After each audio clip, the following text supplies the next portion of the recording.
ஆன்மீகத்திலே மிக முக்கியமான விஷயம் என்ன தெரியுமா? கும்பகம். இந்த ஒன்றே போதும் உங்களுடைய ஆன்மீகத்தை உச்சத்துக்கு கொண்டுட்டு வர்றதுக்கு. அந்த கும்பகத்திலிருந்து வந்ததுதான் பிராணாயாமம், அதுல இருந்து வந்ததுதான் கிரியா யோகா, வாஷி யோகா எல்லாமே.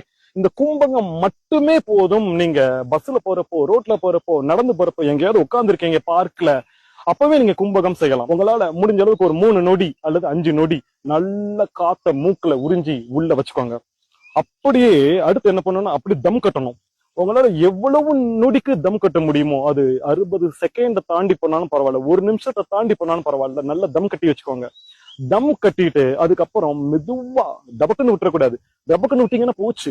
மெதுவா உங்க மூக்கால் அந்த காத்தை வெளிவிடுங்கள். இன்னும் சொல்ல வேண்டும் என்றால் வாயை கொஞ்சம் திறந்து வைத்துக் கொள்ளுங்கள். மூக்கின் வழியாக 75%, வாயின் வழியாக ஒரு 1/4%, 25% அப்படியே வெளியில போயிட்டு அந்த காத்தை அப்படியே வெளியில விட்டீங்கன்னா கும்பகம் நிறைவடைந்தது.